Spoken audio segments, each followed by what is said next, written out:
Hey everybody, Kai Savas here. Welcome to a brand new film music media conversation. I'm here with composer Joy Ngiaw. Joy, thank you so much for joining me today. It's so great to chat. Yeah, thank you so much for having me. Big fan of what you guys do, so very honored to be included.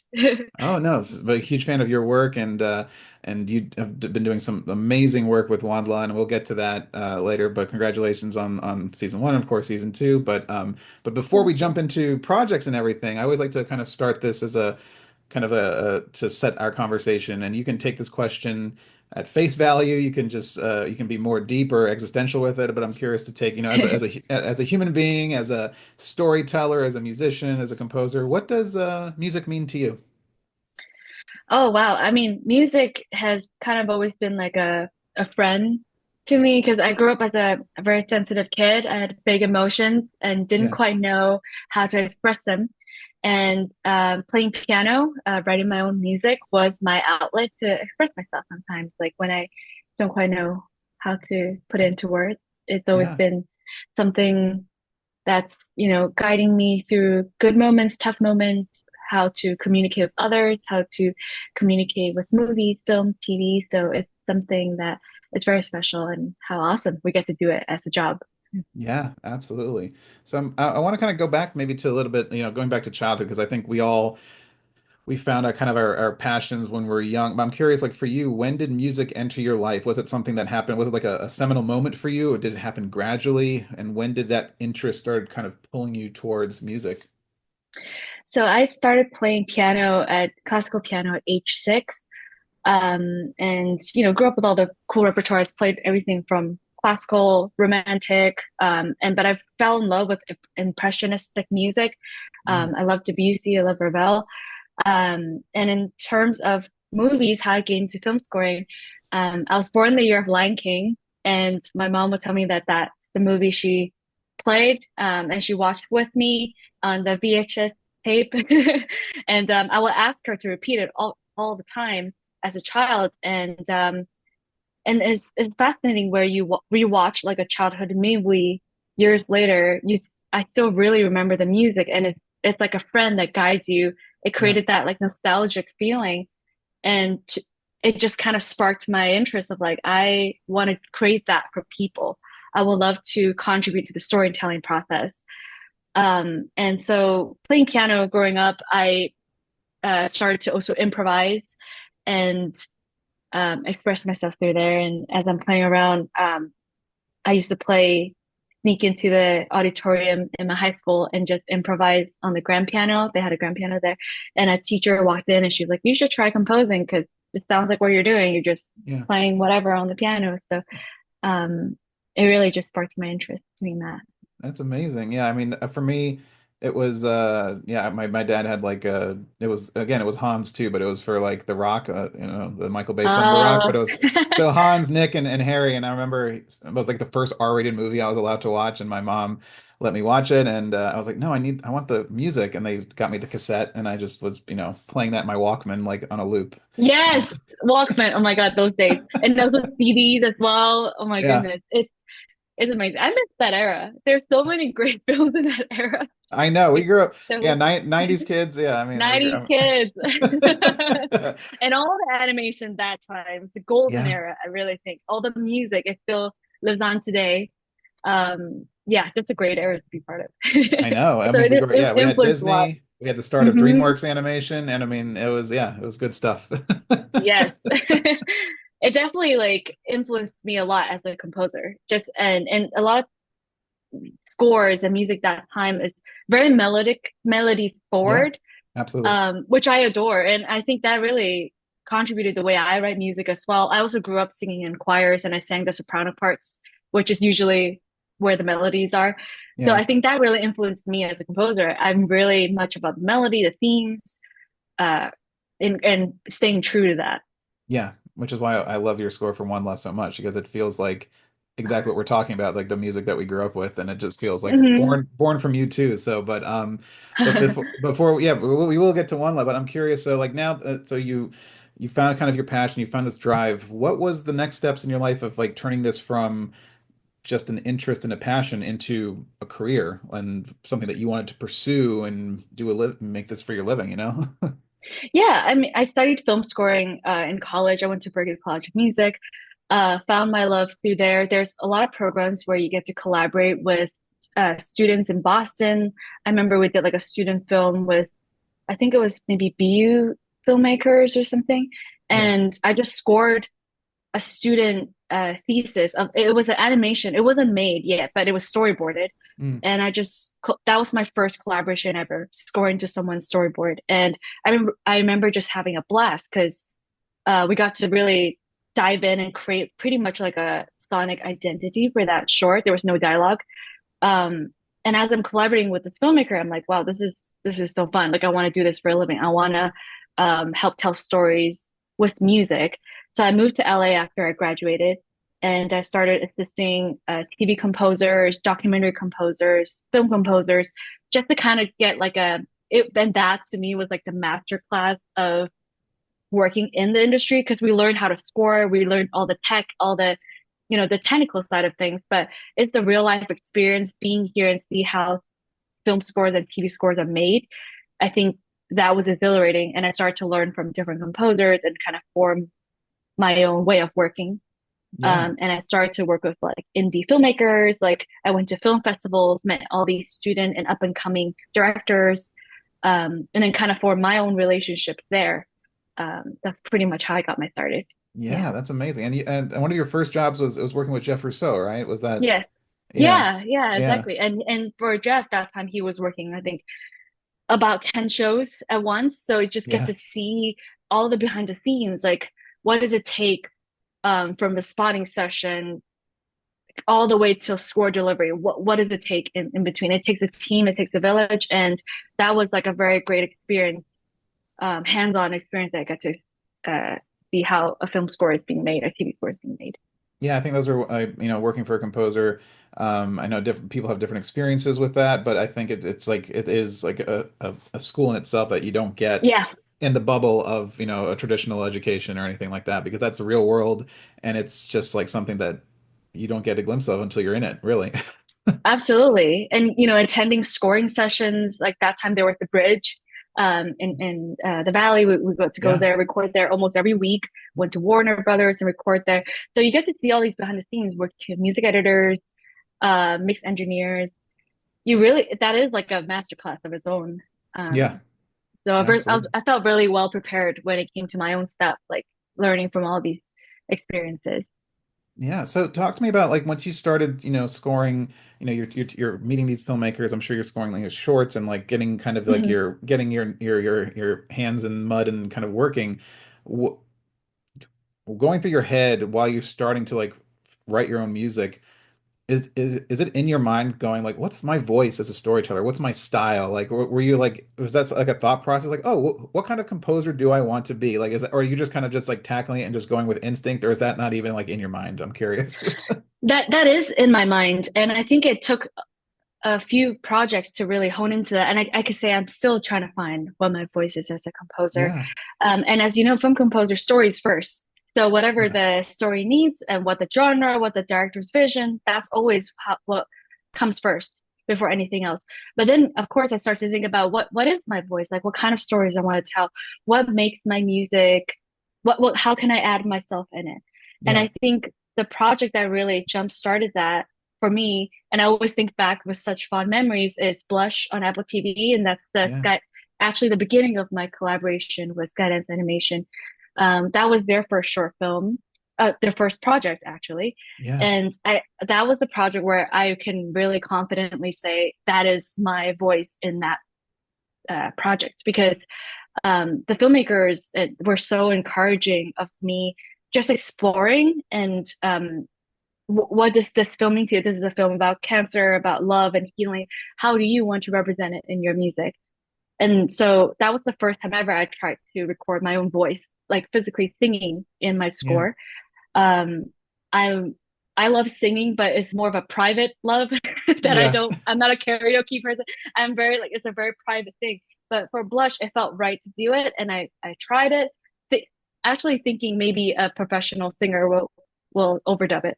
But after the score is approved and everything, I'm like, all right, let's find a singer. And they're like, no, no, no, we want your voice. This is we're not replacing that. Don't touch that. And I was like, little did I know that became my sound. And they wanted that in all the, like for WondLa, they were like, we want your voice. Apple also said we want your voice in it. So I'm still honing that craft. I'm always experimenting, but that is something I'm so proud of that, okay, at this maybe I can work on this. Like that's something I want to do. Yeah, I mean that's just another instrument that you get to work with, and you have Yeah. to fine tune it, and you get to layer it, and do all Yeah. certain things with it. Yeah. Yeah, and it's fun. It's something very private, but then it's not really anymore because it's out there. But it is something that I always keep in mind. Like, how do I create a unique score for whatever projects I'm tackling? Because I always want to bring something unique to the project, Yeah. that's tailored to that story and tailored to that vision. Yeah. So that's always something I keep in mind. Yeah, so I mean, yeah, Blush was incredible, and that Skydance was kind of starting their own animation, and you got to score also their the logo, the music for the Oh logo, yeah.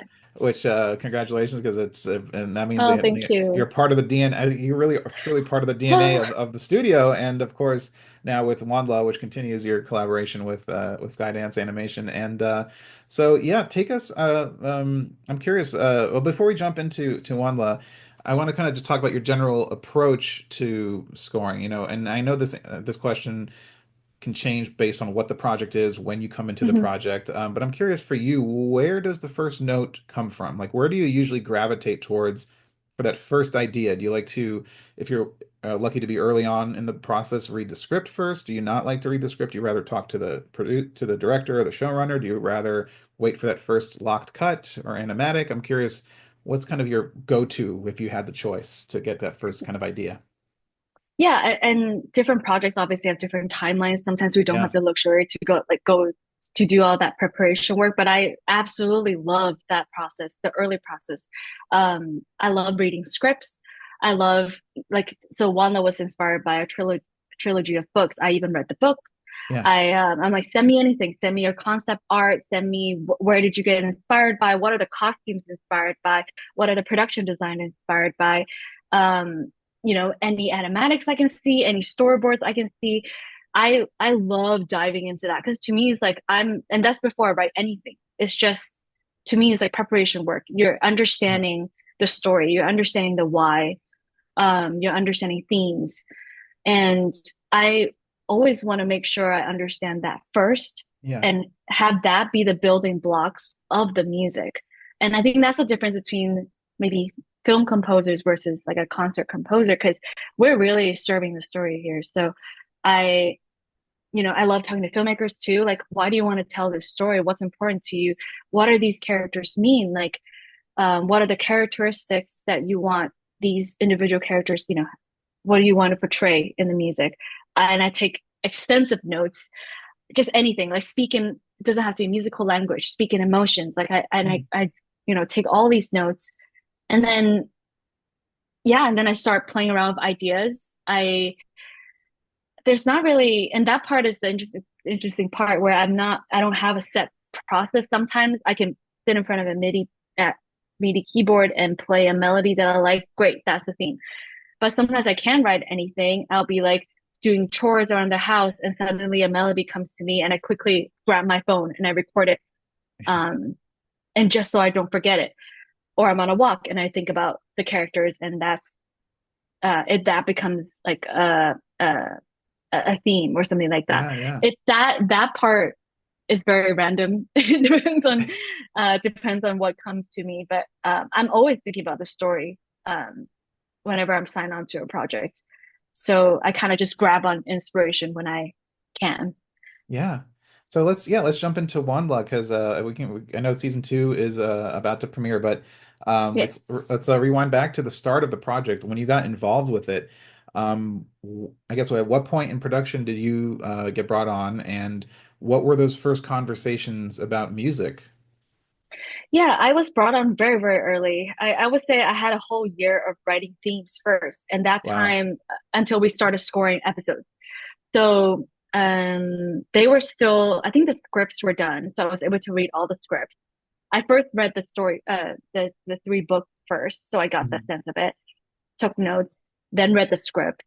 And then that whole year was just me periodically having meetings with the showrunner, Bob Scanaway, and the supervising director, Andrew Schmidt. And we just kind of chatted about all these characters, like, oh, here's what we changed from the books. These are the different locations we're going to be in season 1. And then we talked about different like alien tribes, like what this is a fisherman village, this is a sophisticated kingdom. And I took notes on all of that. So after we kind of like had the big outline of where we're going to be in each season, Yeah. I started to create themes. And I started to play around with instrumentation because WondLa has we follow our main character go into so many different locations, and they're all super different. And I wanted the music to be very different, be location based.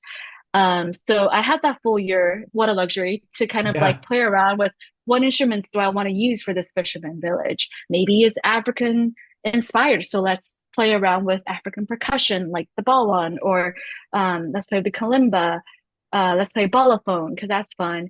And then there's another village. Then there's a kingdom that's Savas, more like a sophisticated kingdom. Maybe I can play with Korean Gaian plucking instruments like guzheng and the Chinese instruments, stuff like that to add like sophistication. So like I kind of like start dividing each location and character, and I start writing music. So then periodically we'll check in and I'll present to them. They'll give me their notes. Um, so it was a full year of play, Yeah. which I loved. So then once we started scoring music, started scoring the episodes, we already had all that backbone. We had all the stuff that we have already talked about. So it was like, all right, so we're in this location now. Let's use these instruments. So it was just super fun. Like I got a chance to do that. And I understand not all projects get a chance to do that, but I think the way Skydance likes to work is they want the music and the visuals to be very um complementary and very in closely tied in together. So I was Yeah. able to do that. And your music, because they're hearing things as they're working on the visuals, your music is kind of part of the DNA as Yeah. well. Like since Mm-hmm. I don't come from a music background, for me, music is like the genesis of imagery for me. So I feel like Yeah. if I'm ever in a process, I know time is always the luxury, but like yeah, get a Mm-hmm. composer in as early as possible because I feel like those you can Yes. start playing with ideas very early, and that can push the imagery in a certain direction. Yeah. Yeah, it's very inspiring. And having these conversations with these filmmakers are, it complement it informs what I do in the score too. Because I got to meet like production designers and costume designers and ask them, what is this costume of this character inspired by? They'll be like, oh, Yeah. Mike, this is from I took this from this African culture. I took this from Southeast Asia or something like that. Then it gives me a chance to be like, all right, let me go and deep dive and see what instruments I can pull from it. Um, and that was fun. Like that was super collaborative. And I think that's why you said like it gets really tied in. The visuals and the music get tied in together very well. Um, so that was really fun. Yeah. So, I mean, so yeah, season one, you kind of set up your foundation now. Now we have season two coming. How did the music evolve and change for this upcoming season?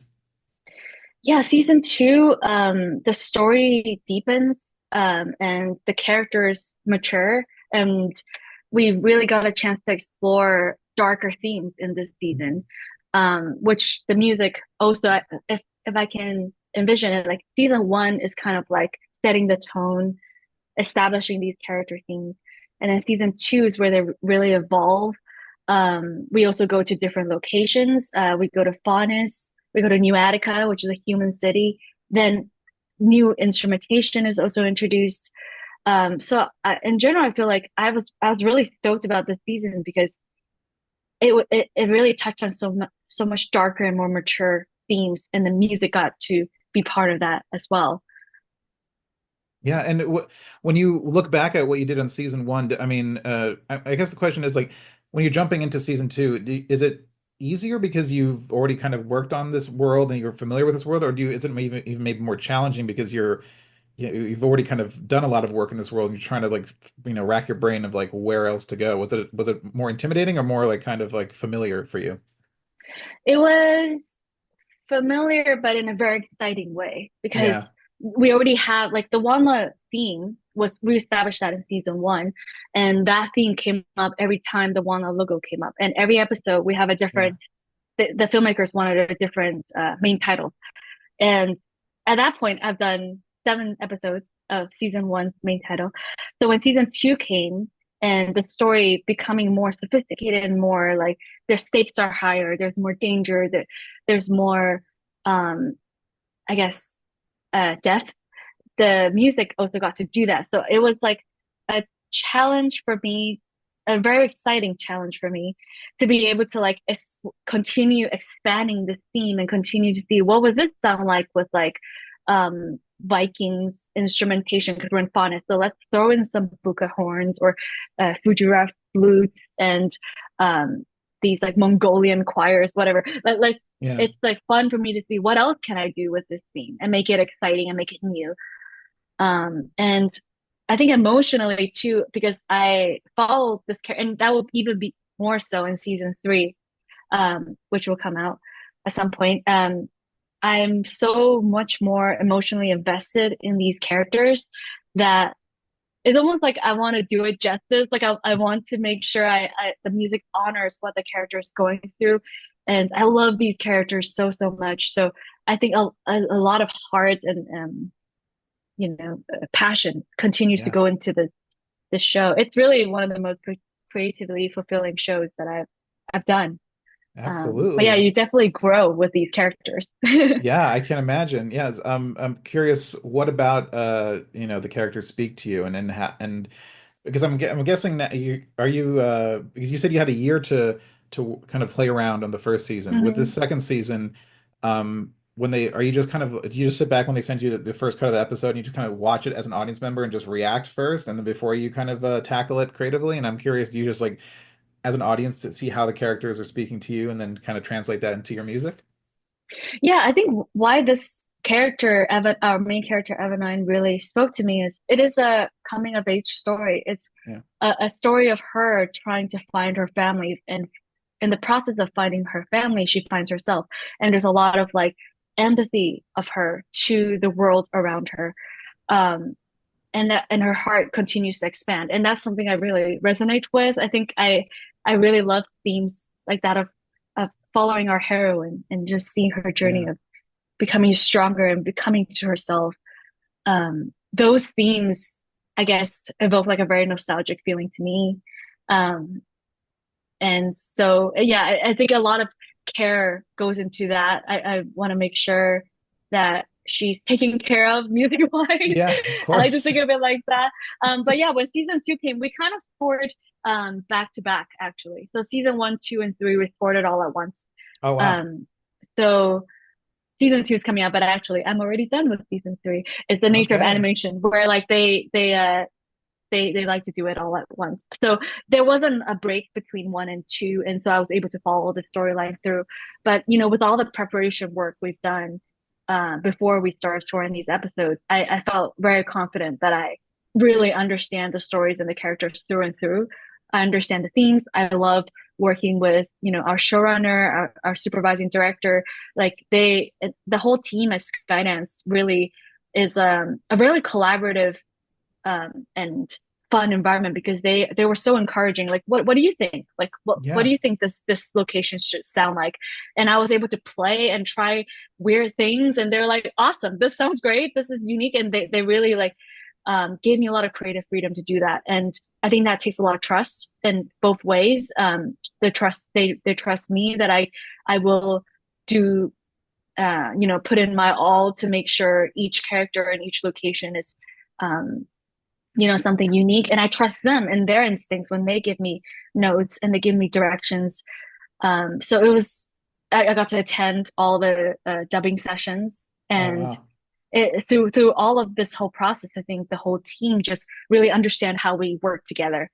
Um, and I love that. That's why I want to be in this industry is to write music, but Yeah. also to work with people, get to know Collaborate. people. Yeah. I mean, it's a Hmm. team. It takes a whole village. I mean, it's not, I always, every time I watch a show or a movie, I always watch the whole credits because it's just like you to just like Yes, sit and yes, then me too. reflect and just listen to the whatever music, whether it's the score or they put a song or something, but you get to just reflect after what you watch but also pay Yeah, respect to the hundreds and thousands of names that are, it's crazy how many people it takes to make a 20-minute absolutely. episode or, 40-minute or a 2-hour movie.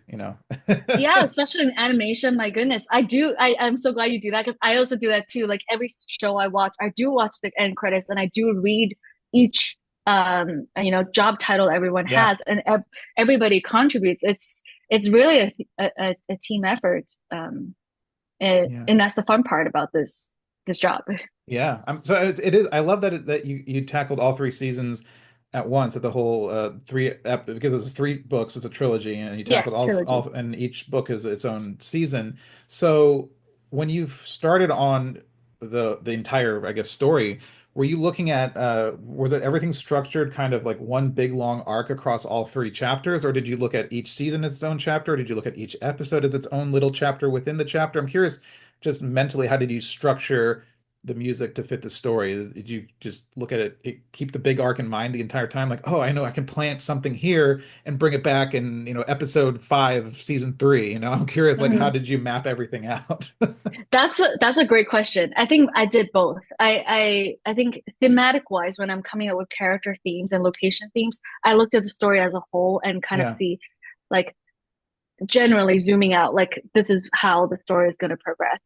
And then within each character also has its own development. yeah, And that informs me of how I create these themes. Like, can this theme, this melody, can it go into all these different variations because I know these characters are going to go through, this journey. Can it go into these different um tackle these different moves or different characteristics? And then yeah, within each episode, I also look at it as an episode. Like if we start too big in the beginning of the episode, where is it going? Like right. we have to leave room for the music to grow, for the story to progress, for the characters to progress within each episode as well. Yeah, So that's a great question, actually. I never got asked that, but it is like that where like it I think sometimes with the ups and downs, we do have to go quiet sometimes and be emotional and intimate sometimes. So then the grand moments can shine and the epic moments can have a great contrast. So I do like to see it overall um, arch like that. And yeah. the filmmakers have, during spotting, we all talk about that. Like, okay, don't give it too much yet. Don't lose too much steam here because we're gonna have to give it somewhere to go. That's something we talk about a lot. Yeah, and I think it's interesting because I think it's shifted a bit with streaming too, because you should feel like each episode resolves because it's coming to a close and it ends, Mm-hmm. then you have to take a break as an audience member. But with Mm-hmm. streaming, I've noticed some streaming shows almost just like dovetail into the next episode where they kind of want you to just like feel like it's a continuation. But I do like feeling like there is a resolution and chapter. And I know some streaming shows, definitely do that. They take like, okay, we're resolving here, picking up here, and Apple TV, Yeah. it does that too. Like, I mean, other shows that on Apple, like Severance, they close a chapter before the next chapter and stuff like that. So Yep. I like seeing it. It feels more like you have to wait the next week rather than I know Apple TV does space things out, but Netflix will just dump something and then it's just like, oh, each Yes. episode feels like it just like you can binge it and it feels like it doesn't. There's no break, but. Yeah, and it's actually that concept we talk a lot about that with the main titles because every main title that comes up, the filmmakers wanted the so whatever's happening on the scene before it goes to the main title, they wanted the mood to carry on this main title Yeah, using our WondLa theme, but carry on to the main title with the WondLa letters, and then when it comes out, we naturally go into the next scene. So yeah. it's they want that like immersive experience for the audience when we're watching. So I don't. So hopefully people won't say skip main title. Oh yeah, I So I hate that button with a passion. I wish you could turn it off. I hope not because it's first of all it's like 15 seconds, but also it's meant to carry on the scene before and naturally go into the next scene. And it is a challenge each episode because it's very different. And but now I look back at it, I'm so proud. There's like 20 different versions of this Yeah. main title that is so immersive into the episode. I found that really fun.